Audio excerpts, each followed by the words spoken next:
Би аав ээжийнхээ хайр, ах эгч нарынхаа халамжинд хэрэглэн өссөн айлын отгон. Өнөөдөр би үнийхээ хүүхдүүдийн эцэг өөрийнхөө замаар өгсөж яваа эр хүн. Кино урлагийн ертөнцид хүлгийн жол хатгаж, хүсэл мөрөөдлөөр жигүүрлэн урам онгод хоёроор ташуурхийн урагш тэмүүлж яваа урам бүтээлч билээ.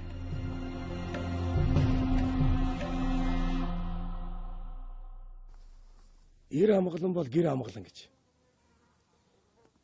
Тэгээ эр хүн л төвшин ноён нуруутай байж ижил энэ гэр айл өрх улс орон чинь цаашаа явд юм байна л.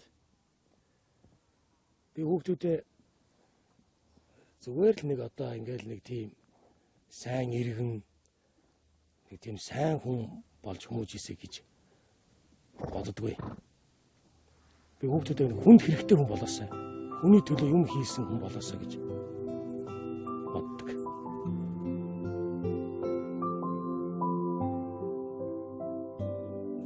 Би өөрөө ч тэгж бодож байгаа юм биш л дээ. Миний аав ээж намайг яг ингэж юунд дуртай, тэр юм нэг нээж өгчтэй.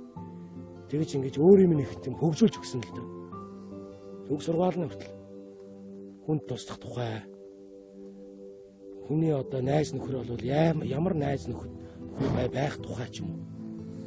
Тэгээ би ч гэсэн хүүхдүүдтэй яг л өөрийнхөө аав шиг л тийм аав болон дурсагдаж тийм одоо байхыг л хүсдэг. Манай Цэндийн Балжинэм гэж хүн байсан. Ээж маань Ядмын Гарма гэж хүн байдаг. Одоо ээж маань 84 настай. Би ихээсээ 8 хүүхдээ отгоно. Манай тээврийн жолооч байсан. 40 жил тээврийн дэрэг барьсан. Тэгэл одоо нэг 50-ны бор гэдэг чинь одоо биш дээ. Тэгэл одоо очоогүй аймаг бараг байхгүй. Аамаа ч их дагуулж явах дуртай хүүхдүүдээ. Тэгэл дээр үед чи одоо ямар юм ганц байх биш. Жолооч нар чинь буугаал примуска асаагаал. Тэгэл хоолоо хийж идэл бүгдээрээ тээвэрт явж байгаа жолооч нар бие биендээ туслаад ч юм уу тий. Тийм сайхан үе байлаа л. Тэгэл хөдөө айлд очино, ээжийнхээ нутагт очино, аавынхаа нутагт очино, зуны амралтыг тэнд өнгөрөөнө гэл энэ хот өдөө хоёрын завсрал өссөн хүүхдэлтэй би. Би Төмөр замд очино октябрийн 51 дэх сургууль 10 жил төгсөөд дараа нь соёл урлагийн сургуулийн жүжигчтэй ангид орсон. Жүжигчин болно гэж хүсч мөрөөдөж байгаа тэр үед бол бас бүх цаад бэрхшээлүүд л том юм шиг хараа. Одоо ингээ харахад том юм шиг байдаг байсан. Энэ сөнгө орлоотой гэл одоо тэр хоёуд одоо драмын жүжигчин, киноны жүжигчин хоёр бол өөр л гэж би бодд юм л да. Яг миний одоо хувь заяа ингээд кинороо хөтөлсөн болохоор тэр юм надад одоо энэ нэг тийм сайн мэдэгддэг. Намайг хоолооч юм байна гэл багш нар хэлээл ингээл би ч маш их айцтай байсан. Тэгээд саяхан ингээд сонсч ирсэн чинь манай энэ онооч маш урагш анги байхгүй. Тэгээд тэд нэр ингээд ярьж байхдаа яхаараа заавал драмын жүжигчин байх хэрэгтэй. Яагаад киноны жүжигчин байж болдгүй. Энэ хүүхдийг авна гэд. Тэгээд авсан юм бэл.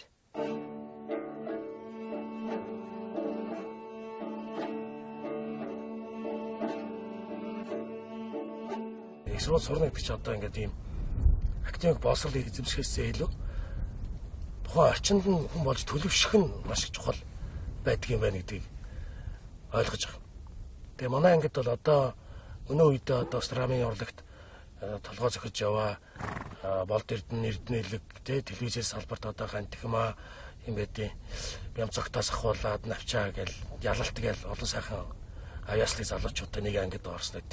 Бид нар бүгдээрээ бие биенийг хөгжүүлж биеиндээ өгч авч ингэж ясан одоо сурсан эрдэм гэдэг бол бас чухал байдаг юм байна.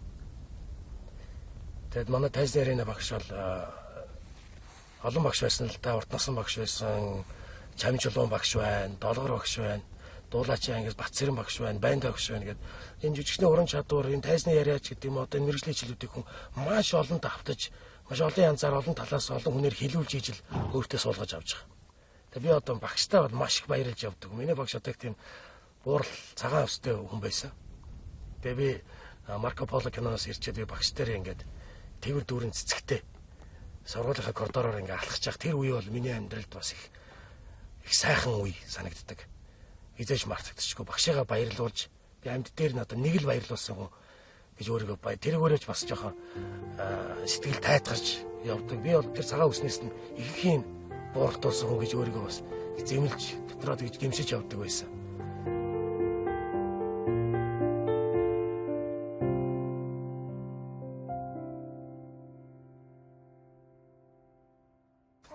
Ирнэм онд сургууль төгсгöd 4-р курст орчоод за одоо яах вэ?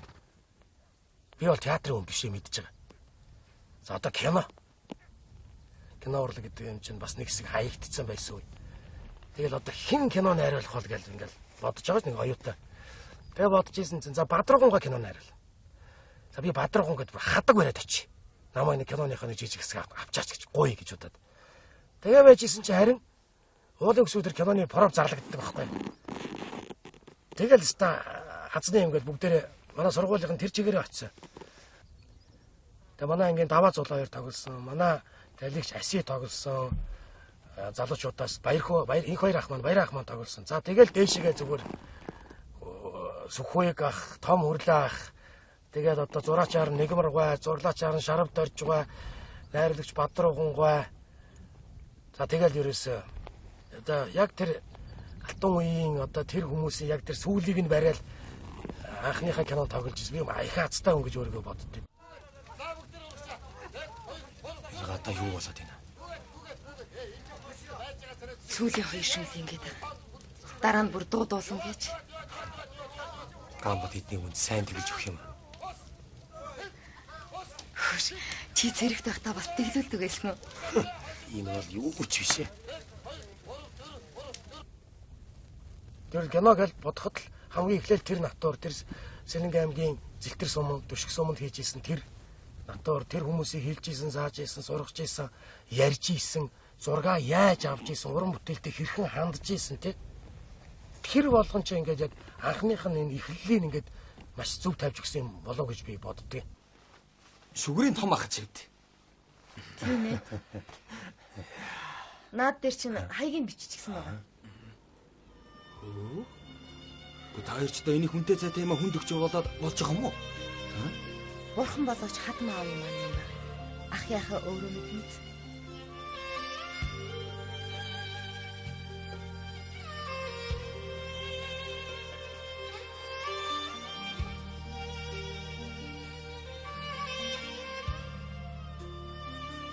Газар үзэгчнүүд тайлж хүнтэй танилцаж өдөө онгойлгоно гэдэг бол бас залуу наснда үзээд авах хамгийн чухал юмны нэг гэж би бодоод байд. Ирланд руу уусаал хүмүүс тэгэл сургуулийн виз гаргаад явдаг, тэгэл очиод харалдаг, боролдог ч юм уу тийм юмнууд ингээл тэр жишгээр л би явсан. Тэгэл очиод англи хэл сурах зорилготой. Тэгээ сүүлдээ англи хэл маань сургууль соёлгүйч боллоо. Тэгэл ажил хийгээл хүн ер нь альва юмд юм басах бардам байх гэдэг бол яг бардам зан энэ байх ёстой газараа бас байх ёстой, байхгүй ёстой газараа байхгүй байх хэрэгтэй юм шиг байна. Би бол одоо галтгооны өрөөнд чинь хоол болцсон байт юм байна л гэж би бодож өссөн. Галтгоон ч хоол хийдэг. Тэрийг бас авчирч материалын тавьдаг газар байсан байл. Тэгэл хог ачигчаас ахуулаад таваг уугаагч, шаал уугаагч тэгэл хэл сайжраад хүнтэй танилцах тусам ажил маань дээшлээд байгаа байхгүй. Тэгэл ажил дээшлэнгүүд шал угаадаг болол дахиад ажил дээшлэнгүүд сав угаадаг болол дахиад дээшлэнгүүд нь аяг угаадаг болол дахиад жоохон удаал ирсэн чинь төмс ногоо арилгадаг өндөг мөндөг хичтэй туслах тоогооч болол тэгэл манай ер нь гадаад амьдарч байгаа монголчууд бүгдээрээ л яг л энэ замыг л бүгд туулж байгаа. Би энэ том сургуулийн галтгоонд ажилладаг байсан. Одоо манайхаар бол Анагаах ухааны дэд сургуулийн галтгоо гэсэн үг л дээ. Тэр нь болохоор бүр 1600 онд байгуулагдсан тийм дээр үеийн сургууль байж. Тэгээд тэл явж исэн чинь нэг юм гадны жүжигчдийг хайж ийн гэдэг юм цаасан дээр юм зарлал байж байгаа байхгүй. Тэрийг уншаад би тийшээгээ ингээд жүжигчд ингээд зураг явуулах хэрэгтэй юм байна. Надад энэ зураг мураг тийм жүжигчд чи гоё тийм уран сайхны зураг мураг авахулж явуулах хэрэгтэй. Надад тийм юм байдаг. Манай найз Синдүк гэдэг нэг залуу надад миний авсан зургуудыг ингээд компьютер дээр монтажлаа нэг ардталт нь энэ нэг гоё тийм хөөми мөмитэй айд ивсээд тэр газар руу илгээсэн чинь ярьж шүү. Тэгээ ярьсан чи би ярьж чаддаггүй. Амраа мөн үү гэл ингээл цанаас нь та тэдэн цаг тийм газар ирээрээ мэрээрээ гэл ярьж байгаа болтой шүү. Би ойлгохгүй. Уучлаарай би эргээ залгах гэж хэлэнгүүтэл Зэндүкийн ажил руу өстө гүйсээрээ гол очиад за яар нөгөөдөл чи ярьсан шүү гэлдэг. Зэндүк англи хэлтэй чи яриад тэгэл очих газараа мэдэж аваад тэгэл очисон. Тэгсэн чинь маш том тийм Ардмор гэдэг студ байна. Би бодохдоо бас нэг юм том шүүх танхим зураг авч ирсэн. Тэгээ би энэ шүүх танхимыг ашиглаад одоо эдгээр кино хийж байгаа юм байх гэж бодсон чинь бид нар ч одоо тэр том кино хөгжсөн газар чинь шүүх хурлаа бариад студ дотор дахиад нэг шүүх хурлын танхим бариад тэгээ цонхроо ингээ гэрэл мэрлээ гадна талаас нь хайж өгөөл ингээл тэгээд нөгөө Пирс Бростон, Джеймс Бонд тоглодог. Одоо нэг хург мархаа байлхаа болно гэдэг кинонд тоглодог нэг Жулиана Моор гэж жүжигч. Тэр хоёрын киноны олонний хэсэгт явж ороод тэгээд ингээд кино гэж одоо бүр ингэж хийдэг ажил юм уу гэдээ бүр тэг чинь би чинь бас нэг 7-8 кино тоглолцсон хүн явж байгаа шүү дээ.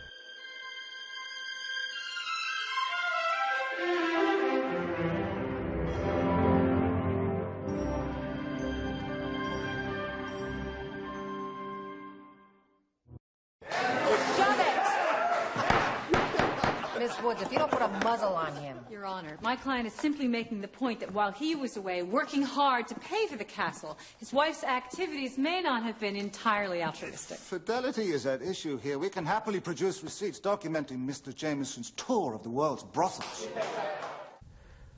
Тэгвэр нэсташ соёлын шок нөгөө орк ч л тэнд явж байна. Тэгвэр гайхаад ингээд бүр ингэж хийдэг юм уу. Тэгээ бодлоо манай кино үйлдвэр яг л ийм л байсан баг. Тийм ээ? 60 70 80 онд манай кино үйлдвэр яг л ингэж ажиллаж исэн баг. Тэгэл тэнд бол тэр бол надад бол маш их тийм хүсэл мөрөөдөл ийм газар ажиллаж үзэх юмсан. Тэгсэн тийм нэг бяцхан галдуул ассан л да. Тэг яг тэр тэнд сав угааж тэнд ногоо ичсэн маань өнөөдөр ингээд гадныхантай холбогдох тэр хил сурсан маань өнөөдөр одоо маш том дэвсгэр суурь болоод өгж гин гэж би дандаа бодож явдаг. Хөрстийн амьдралд хөл алдсан хөлчүүхэн зүрхнээ толтөндэгүү шууны сүдэр шиг дараад өнгөрсөн шунхан улаан залуу нас минь Бодлын улгаж кино хийж байхад одоо зохиолоо судлаад ингээд явж байхад бараг жил гарan судалгаа хийсэн. Тэгээд тэр кино хийсний дараа би өөрийгөө жүжигчин боллоо гэж бодсон.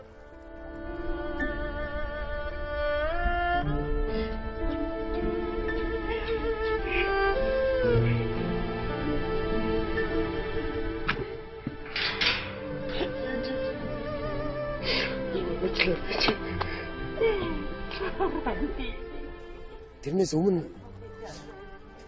жүжигчин хүн гээл тэгэхээр нэг юм худалч гэж байгаа юм шиг сонсогдоод байдаг байхгүй юу? Энэ буруу орчуулсан юм шиг.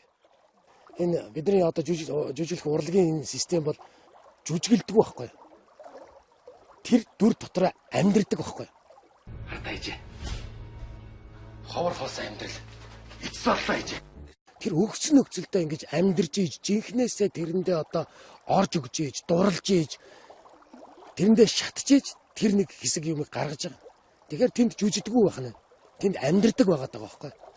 Лаглаг эрдэмтдийг гişүн болгож байгаа. Тэгээд хөгшний ерхлэгч, зэдид ерхлэгч. Тэгээд хоёул Америк юм. Америкч гутаа. Америкчуудыг дахиж Монгол дээрс малтахыг хичээ гэж санаал тавь. Хөгшин армуудаас сууч заяа. Тэгээд Америкчуудад нийлж лаглаг кино үйл яваа. Ер нь бидний мэрэгжил бол ингээд их зүрх сэтгэлд ингээд халтаа бас мэрэгжил.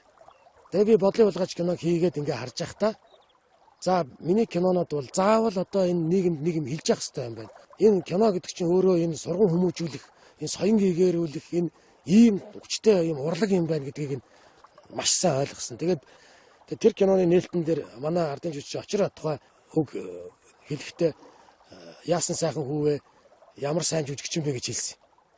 Тэр үг надад маш их тийм урам сургуулаа төгссөн юм шиг надад ингээд санагдчихсан байхгүй. Тэгээ би одоо л ингээд жүжигчин болж байгаа юм байна гэхэд тэгж л 11 онд штэ. Тэгж бодогдчихсэн. Энэ газарт цаг хугацаа гэж байхгүй. Энэ газарт өчигдөр гэж байхгүй. Маргааш гэж байхгүй. Бүх насаараа урт удаан ганц өдрийг арай ядан өнгөрөөж бараад маргааш гэдэг нэртэй өөр нэгэн зовлонд өнөөдөртөө уулзах вэ. Гэтэл энд бүхэл бүтэн 10 жилийг өнгөрүүлнэ.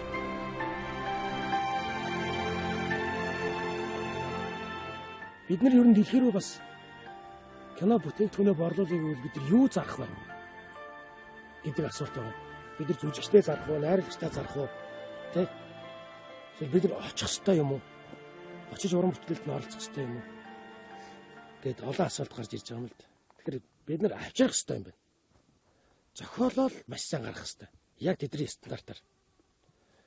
Тэгээд зохиолоо бид нар энд хийгээ зохиолыг бичсэн юм чинь. Бид нар энд хийж ирж ихээс арга байхгүй. Зохиол дээр одоо сүүлийн 2 жил, 3 жил маш удаан, маш нухацтай суулаа. 3 4 киноны зохиол бичлээ. Тэгээд 17 онд 2 кино хийж төлөвлөсөн. Гэхдээ хоёулын гадны уран бүтээлчтэй хамтарч хий гэж бодсон. Нэг кино нь бол арт хаус кино хий. Нэг нь бол commercial кино хий. Арилжааны кино хий. Хөх тэнгэрийн хязгаарт гэдэг Япон, Франц, Монголын хамтарсан тийм кино хийлээ.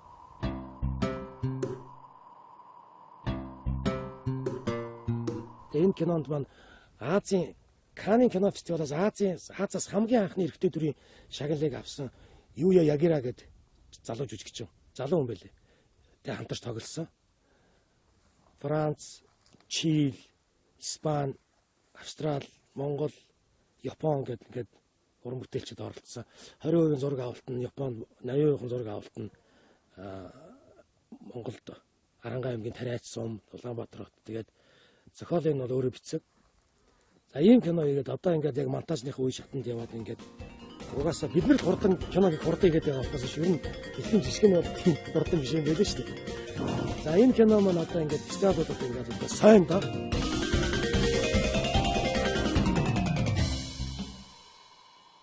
Байгалаа өссөн очноо хөдөө нутгаа ичнээ сайн мэддэг ч гэсэн бид нар бас уран сайхнаар тийм ээ уран сайхны кино юм чинь энийг хаанаас олох вэ гэвэл бид нар өөрсдийнхөө одоо мундаг зохиолч нарын бичсэн уран сайхны уран зохиолоос бид нар олж авах хэрэгтэй.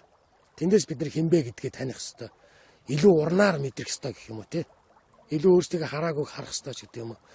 Эс эрдэнэ гуайн өгүүлэлгүүд, жагдлын лав гуайн өгүүлэлгүүд би унших дуртай. Тэн дээр бол яг ингээд тэр Монгол ах вэ. Тэр Монгол хүний нэг тийм зан характерыг маш томор илэрхийлж гаргаж ирсэн байдаг. Уран зохиол бол яг маш тайлбарлаждаг учраас. Кино зохиолоос өөр нь. Дээрээс нь би бас Чананга шүлгүүдийг унших дуртай. Одоо маш энгийн үгээр маш ойлгомжтойгоор ингээд хэлсэн байж идэг.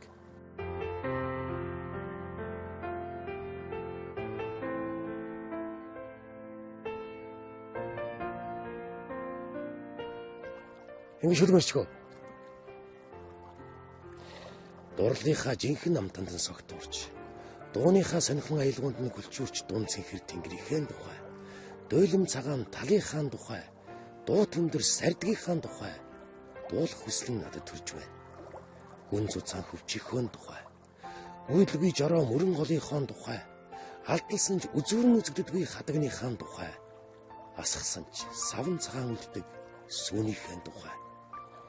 Уурсан ч зэвсгийн үзүүлдгийг харцынхаа хөдийн тухай. Уйлсан ч нулимсан үзүүлдгийг харнууд дүргийнхээ тухай. Хүний зовлон шингэсэн шулуун бүхний тухай.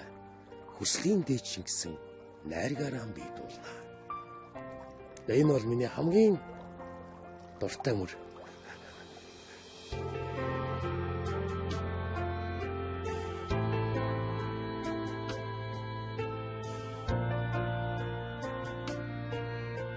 Амралт гэдэг чинь ирч хүчийг л авч байгаа гэсэн үг шүү дээ. Зарим хүнд одоо бясалгал гэх юм уу, юу гэх юм те. Одоо миний тэр амралт бол орой болгон байна. Хүүхдүүд маань одоо нялах байна. Тэд нарыг ингээ хараа сууж байгаа, зураг тасаалттай хөгжим дуурж байгаа хүүхдүүд божгийн жахад ингээ тэдний дунд ингээ байхаар маш том амралт. Дээрэс нь би ингээд их нэртэйгээ маш их ярилцдаг. Тэр миний хувьд бол бас маш сайн төвлөрөл болж өгдөг. Эхнэрээ магтахгүй бол ханилсан ханаа хайрлаж урмын үгээр хэлэхгүй бол ер нь ханим байсны хэрэг юу байгаа юм бэ? Миний эхнэрийн хувьд бол санхүүгийн мэрэгчлээ. Тэгээд ингээд миний одоо бид хоёр хамтраад 3 дахь кинон дээр ажиллаж байна.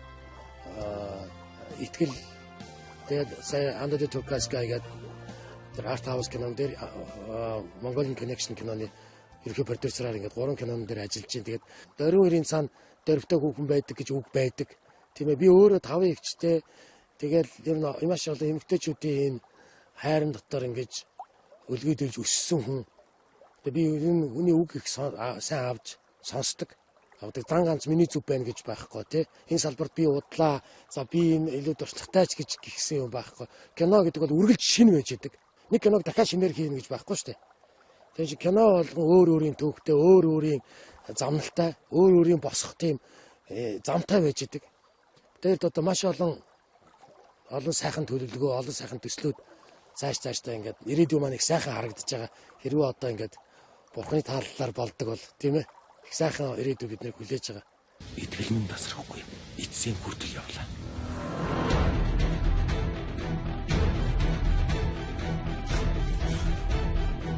Надад маргааш гэж өдөржин байхгүй. Би нэг эр хүний тухай кино хий гэж бодсон байхгүй. Орчин цагийн сайн эр гэвэл ямар эр хүнийг хэлэх юм бэ? Зодон зохион яваад идэг хийгээд байгаа хүнийг хэлэх юм уу? Эсвэл мөнгөтэй хүнийг хэлэх юм уу? Эсвэл одоо эрх мэдэлтэй хүнийг сайн эр гэх юм уу? Тэгэж тэр тийм одоо эмзэглэл дээрээс ингээд зохиолоо бичээд анх урд нь бол эр хүн гэдэг нэртэй байсан. Амьдрал ямар богино юм бэ?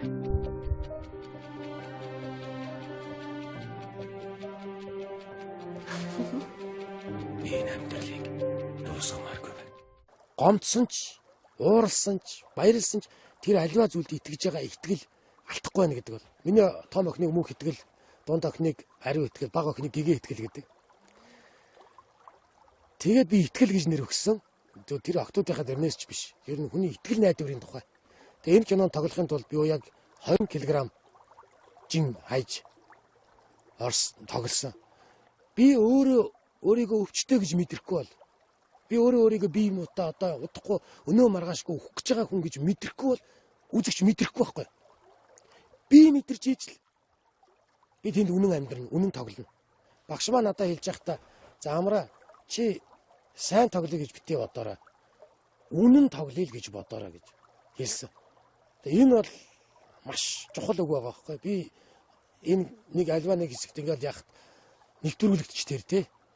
Би үнэн л ярьж, би үннээрээ л байж, би өөрөөрөө л байхгүй бол би энд ямар нэгэн хиймэл царай гаргаад ч юм тэнд худлаа тоглоод хүн хуураад хүний карманаас мөнгөний аваад киногоо үзүүлнэ. Энэ бол шудраг бус зүйл шүү дээ.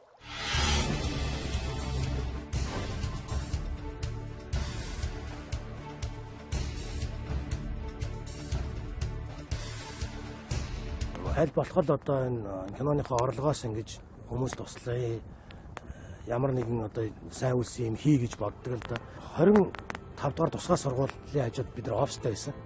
Тэгээ тэр сургуулийн ингээд хүүхдүүдийг хичээлдээ ингээд яваад ингээд эцэгчүүд нь хүүхдүүдээ ирж ингээд авж байгаа ингээд харж байгаад би бодож ирсэн. За би энэ киног ингээд амжилттай болох юм бол энэ сургуульд би автобус авч өгнө гэж. Киноныхаа эхний 7 хоногийн орлогоор тэр 25 дугаар сургуульд айса автобус авч хүүхдүүд нь бэлгэлж надад их онцгой санагдсан байхгүй. Ялангуяа одоо энэ хөгжлийн бэрхшээлтэй хүүхдүүдийн эцэг эхчүүд ингээд нэгэн заавал хүүхдээ асрах болд юм байна л да. Тэгэхээр өрхөн орлого нэг 50%-аар ингээд багасдаг. Автобус ингээд сургуулиар ингээд тойроод ингээд байгаа газар нь авчдаг бол эцэг эхчүүд нь ажилдаа явж болох юм байна. Тэр гэсэн тийм бодол төрөөл тэгээд авсан. Тэгээд хүүхдүүд нь маш их баярлал ингээд доороо төгсөөл ахаа би энэ автобусанд сууж болох юм уу гэд.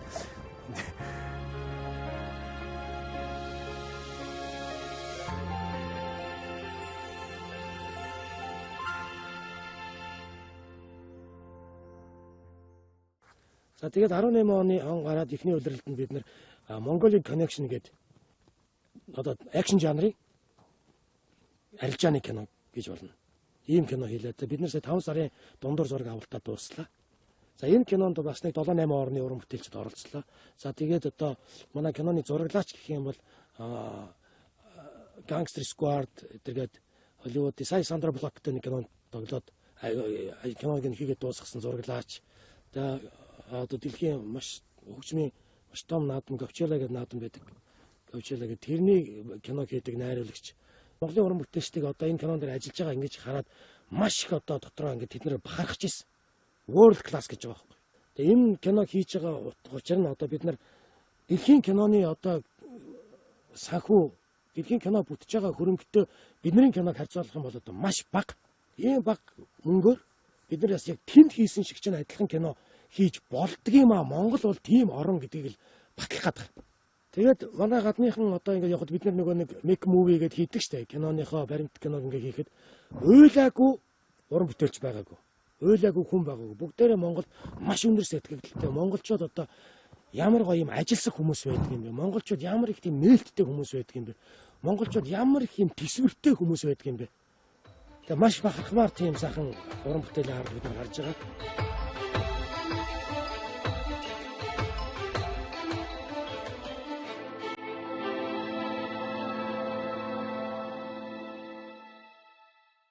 Тэгээ ер нь нөгөө хүн ингээд өөрийгөө таних тухай ч юм уу ингээд тийм ярианы зөндөө байдаг шүү дээ. Өөрийгөө таних, өөрийгөө олж нээх гэдэг юм уу.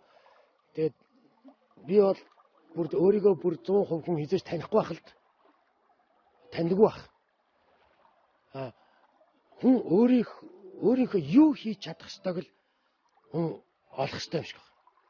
Миний нэг баримталтай юм бол би хинтээч өрсөлддөггүй. Баттай өрсөлдөд байхаар баттайгаа цугал байдаг байхгүй. Батын цаана Холливуд байна. Тэрний цаана дэлхий байна. Өөртөө байгаа бүх юм л дайчилж ажиллана гэсэн үг л дээ. Авьяас чадвар чамайг оргил дээр аваачдаг. Гэхдээ тэнд хүн чанаар ирж чинь удаан тогтоод гэж нэг үг байдаг шүү дээ.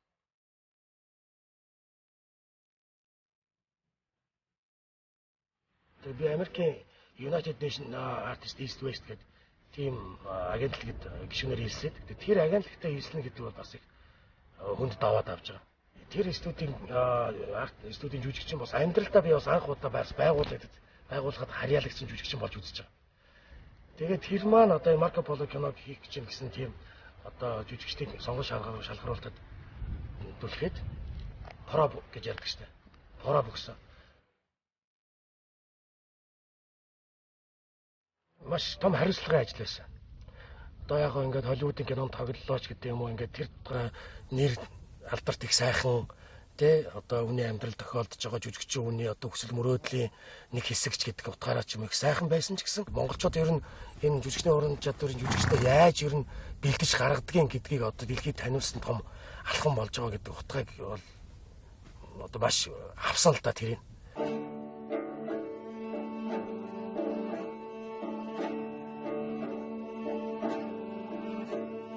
Тэр олон ийм одоо хууц текстүүдийг ингээд чийжлээ англи хэл дээр чийжлээд ингээд шууд ингээд бас жүжиглэнэ гэдэг чинь маш хэцүү байгаа юм чинь. Тэгээ чийжлэхдэггүй. Тэгээ цаг хугацаанд авчив.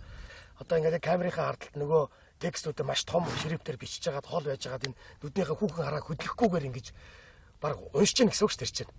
Тэгэнгүүт нь тэр нь харин тэнцээд зөвхөн одоо тэр малайз дээрээд одоо яг өөрийн биеэр парабог гэдэг.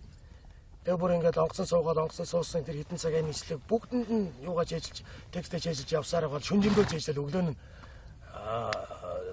пробонд ороод тэгээд найруулагч нь ингээд зохиолч нь операторууд нь ингээд суудсан. Тэгээд проб авлаа.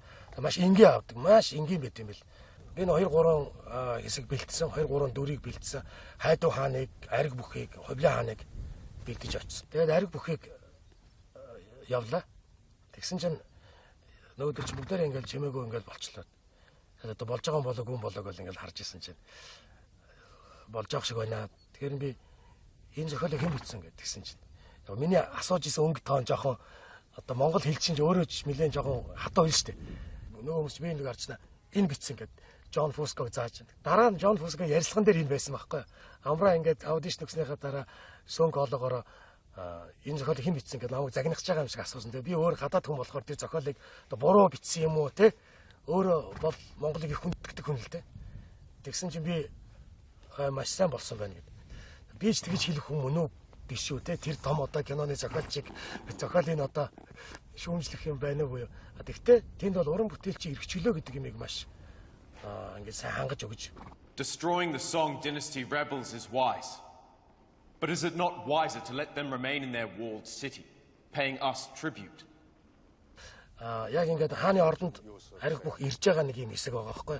Хайдуу хаан гэдэг энэ яг энэ Монголоос ирж байгаа ах дүү нар нь ингээд Хувлаа хааны ордонд цуглараад нэг байлдааны төлөвлөгөө ярилцдаг тэр хэсэг дээр миний хувцсыг ингээд тэр Оскарын шагналтай нэг тийм хувцсны зураач байсан. Тэр нь ингээд дээл мэлийг ингээд бүр энэ бүхний доогуур ингээд бүстэй ингээд нэг сонин одоо амнаа бол их тэр хүн их гоё кул болох гэж л тэ их тийм авангард стилтэй мундаг гоё болох гэж л хийсэн юм шиг байна. Тэр нь бол ингээд дээл биш нэг тийм солонгос ууж шиг юм шиг тийм харагдаад байгаа. Тэгээ энийг би өмсөхгүй гэд овцны өрөөндөө өмсөхгүй гэд тэгсэн чинь яага өмсөхгүй юм бэ ч одоо ингээд батгцсан овц тэргээл. Тэгээ би нөгөөдгөө өмсөхгүй байгаалсан. Тэгээд дараа найруулагч орж ирлээ, зураач орж ирлээ, зурлаачдын баг орж ирлээ, продюсерүүд орж ирлээ. Тэгэд яагаад энэ юм байна? Тэгээ энэ дээл гэдэг хувцас чи одоо хүртэл бид нар өмсөж байгаа. Энэ бол одоо нүүдэлчдийн хувцас юм байна. Олон янзын хэв маягаар одоо энэ дундад Аз тий энэ өмнөд Аз одоо энэгээр ингэж тархсан ийм хувцас. Энэ бидний нүүдэлчд өмсөхдөө бол энэ дундуураа ингэж бүсэлдэг. Энэ маань одоо ингэ салхи савир ингэж хаадаг, морин дээр явхад ийм байдаг. Тэр тусмаа одоо хар орноос ирж байгаа хүн бол одоо бүр Монголоо маш их Монгол хувцас өмсөх ёстой. Тэгээ энэ хувцасыг өмсөж авах юм бол би энэ хэсгээс чи гарья гэд. Тэгээд тэр Оскар шагналтай зураачийг солиод оронд нь өөр зураач авчир тавьж байгаа нэг хоногийн зураг хойшлуулаад тэгээд дахиад ингээд хувцас хийж зурганд орж байгаа. Тэгэхээр яг энэ нэг талдаа тэр хүмүүсийн одоо мундаг одоо мэрэгчлээ соёлтой хандж байгаа нэг хэлбэр боловч нөгөө талдаа бидний одоо энэ түүх соёлыг хүндэж байгаа тийм том хүндглийн хэлбэр байгаа юм л да.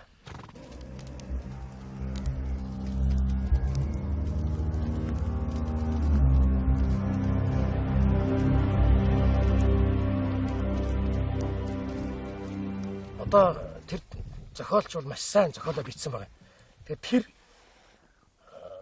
зохиолчийн бичсэн одоо энэ эртний англи хэлээр бичсэн одоо хиллэгэн ч гэсэн тийм одоо зохиолыг ингээд миний унган хэл биш тийм үү. Тэгэхээр тэрийг ингэж өөрийн болгож гаргаж ирж ингэж тоглоно гэдэг бол бас их авяас чадвар шаардсан их хүнд ажил байна.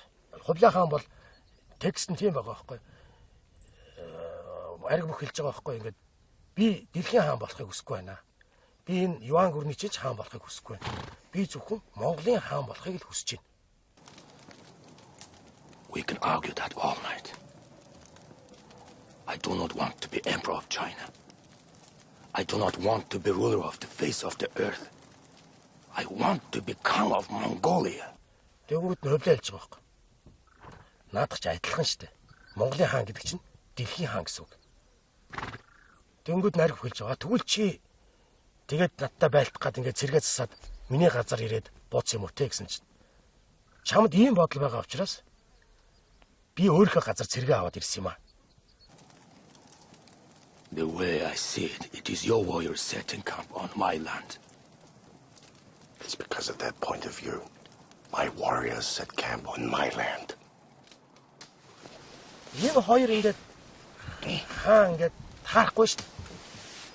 Тэгэхээр энэ Джон Фускаг зохиолч бол бүр ийм нарийн юмыг бодож гаргаж ирсэн баг. Хэний ч хүсэл хязгааргүй учраас.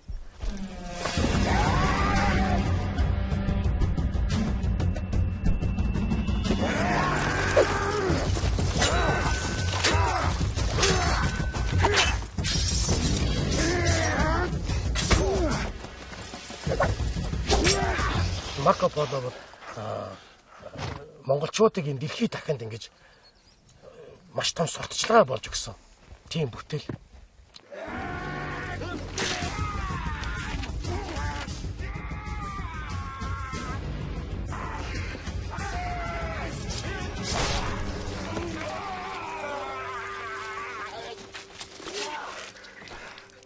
Энэ Марко Поло дээр надад бол тийм хэцүү байгаагүй. Учир нь юу гэхээр би 2006 онд Япончуудын хийсэн Чингис хаан гэдэг Бүртчон гэдэг кинонд зэлмийн дүр тоглолоо. ジェルメよ、措置の作りしやじり、槍にて無数の敵を倒ししよう。天狗に感謝する。 Мөнх Тэнгэрийн хүчин дор кинон дээр манай нөгөө Сүхбаатарах бас зэлмэд тоглосон. Тэгээ би Сүхбаатар очиж уулзлаа. За Сүхбаахаа одоо би ийм юм авчлаа. 4 хоногийн дараа зураг эхлэх гэж байна. Одоо яах вэ гэсэн чинь. За хоёлаа дамжаа багш нар очие гэдэг. Яагаад дамжаа багш нар очих гэж байгаа юм бол гэж бодоод гайхал. Тэгэл ингээл био камнад дамжаагаа гэрт нь очлоо. Тэгэл Сүхбаах хэлж байна. За энэ хүүхэд одоо ингээд энэ зэлмийн дүр тоглох гэж байгаа гинэ. Одоо ингээд зураг нь эхлэх гэж байгаа нь Япончууд хийх гэж байгаа кино юм байна гэж ярил.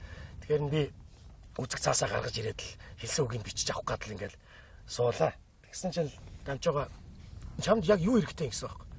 Тэгээ урайхаа хүн ямар хүн байд юм бэ? Би одоо урайхаа хүнийг л одоо их ямар байна судлах санаатай гэдгсэн чинь загналаа намайг.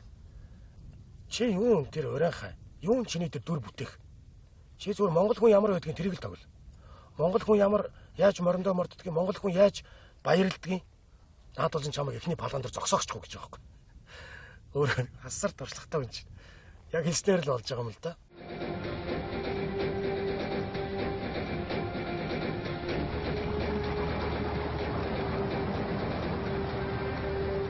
Тэгээд намайг за чи унш. За чи нуус авчааг. Чи ойлгохгүй л нууц бичсэн юм чинь гэж байгаа. Тэгэл хөгс судрыг, алтан давчийг, тэгээд Согдын жаргал сайхны Чингис хааны нууц түүх, Калашниковын догшин 60, Жагдлугайн Чингис хааны цадиг гэл ингээл маш олон ном өгсөн. Тэгэл тэр кино эхлэхдээ номоо уншижсэн дуусахт нь уншсаар л байсан. Тэгээд ер нь явсаар хагаад Монголын түүх тэр тал руу маш сонирхолтой болж тэр тал дээр ер нь бол багахан хэмжээний мэдлэгтэй болж тэр маань дараагийн одоо энэ Арфт гэдэг кино байна тий. Марко Поло дээр ч гэсэн маш их одоо суур судалгаа нь болж байгаа юм.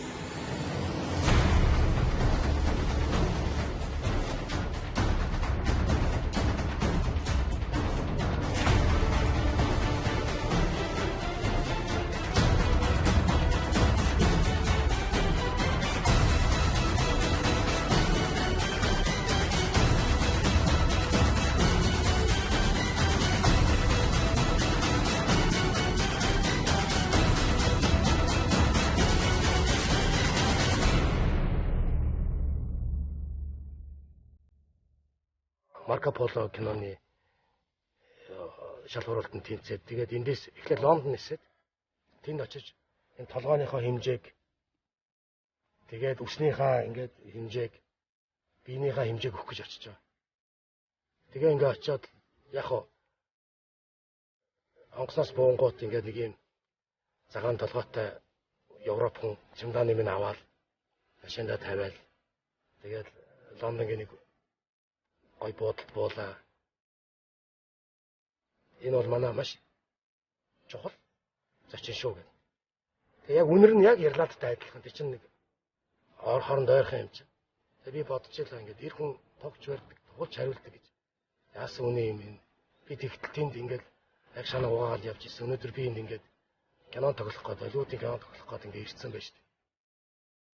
Тэг би яагаад энийг ярьж байгаа нэхэр би тэр кино тоглохдоо миний хамгийн хичээсэн юм бол маш хариуцлагатай, маш өндөр ур чадвартай одоо тийм байхыг маш хичээж ирсэн. Энийг олон монгол жүжигчин над шиг ингэж үзээсэй гэж би маш хүссэн байхгүй. Би ганцаараа очиж үзчихээд хойч үзнэ л дээ. Эзэн нэгэн цагт ойрхон байгаа. Гэхдээ энийг ингээ миний мэдэрсэн шиг бас ингэж мэдрээсэй гэж би маш хүссэн. Тэр хичээж шинэгээр ингээ хичээж энэ кинонд тоглосон л да. Хүмүүс чамайг өнгөрсний дараа юутай байсны чинь дурсахгүй. Хэн байсны чинь л дурсдаг. Тэгэхээр хэн нэгэн байж амьдрах хэрэгтэй л гэж зогсолтгүй тэрний төлөө зогсолтгүй явах хэрэгтэй л гэж ойлгодог шүү дээ.